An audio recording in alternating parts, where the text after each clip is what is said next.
15 Things You Should Never Do in Saudi Arabia. Now that tourist visas are available to citizens in 49 countries, travel to Saudi Arabia is more exciting than ever. Tourists can now spend up to 90 days at a time in the kingdom, but even shorter itineraries allow visitors to discover Saudi Arabia's rich culture, diverse landscapes and incredible attractions. However, follow these 15 things you should avoid while in Saudi Arabia to make your trip more memorable. Number 1. No dabbing. The viral 2017 dance move was prohibited by the Saudi Interior Ministry's National Commission for Combating Drugs, because of its association with drug culture. Dancing at concerts, a new entertainment experience for Saudis in itself, is also prohibited. Number 2. Taking pictures of buildings. You're on holidays, so you're going to snap pictures all the time, right? Wrong. Photographing government buildings, military installations, and palaces are not allowed. One should also avoid photographing local people, especially Saudi Arabian men, without their permission, and don't point a camera in the direction of women. Number 3. Eating, drinking or smoking in public. Ramadan is the 9th month of the Islamic calendar, and is a whole 4 weeks of fasting. Therefore it's forbidden to eat, drink or smoke in public during daylight hours during the month of Ramadan. Number 4. Wearing anything red on Valentine's Day. It has been reported that flower shops and gift shops are prohibited from selling red roses, anything heart-shaped or red for that matter, on Valentine's Day. The rule was decided by the Committee for the Promotion of Virtue and the Prevention of Vice, CPVPV. It's thought the holiday is not an Islamic occasion, and it may lead people astray. Number 5. Going to the cinema. If you want to see the latest James Bond movie in SA, you actually have to leave the country. Why not make a weekend of it? It's thought cinemas are breeding grounds for men and women to mingle unsupervised. This could lead to immoral actions outside the realm of marriage. Many SAs take a short trip to Bahrain to watch movies. Number 6. No wearing shorts. In September's new public decency laws, men were advised not to wear shorts and to dress modestly.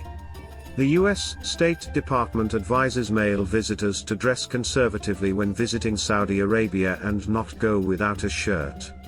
While the country is moving toward more of a relaxed dress code, recently saying female travelers won't have to wear a long cloak called an abaya, it's best to err on the side of caution.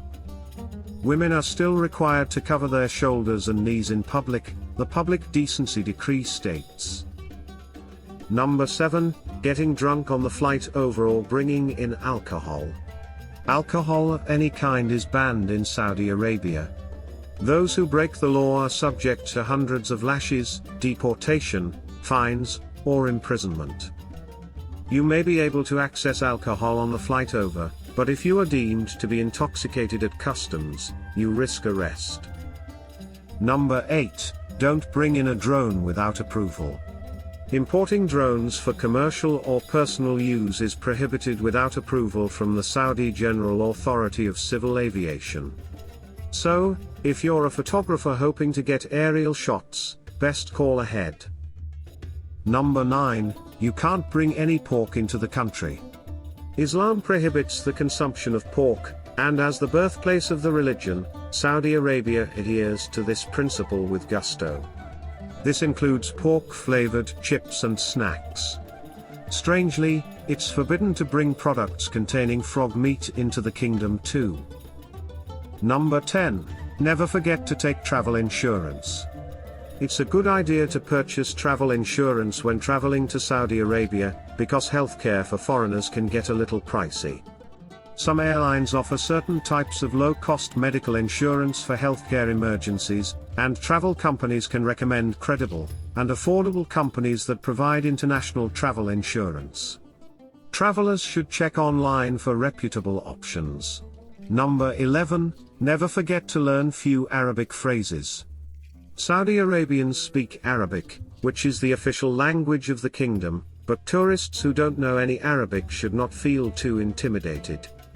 Many Saudis speak English, or at least enough English that makes communication easier.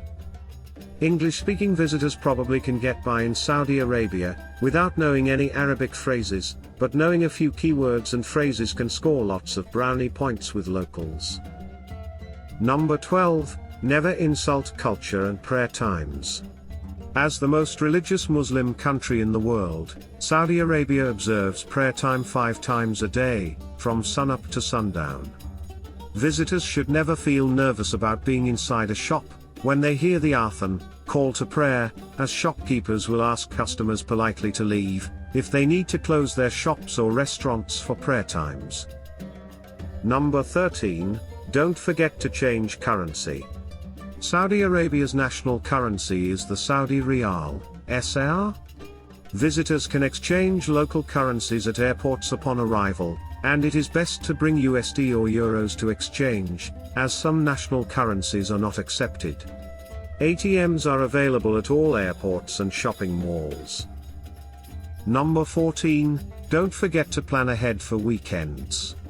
In Saudi Arabia, Sunday is the first day of the work week, so weekends are celebrated on Friday and Saturday.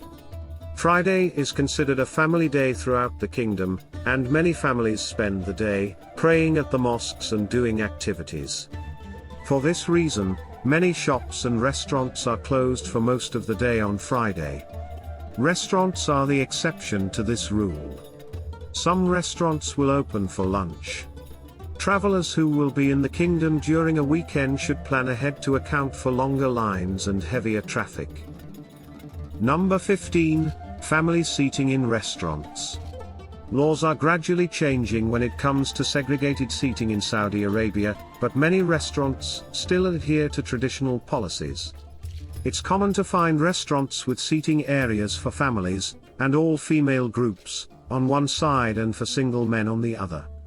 If seating etiquette is not obvious upon entering a restaurant, foreigners can ask a host to seat them in the proper section.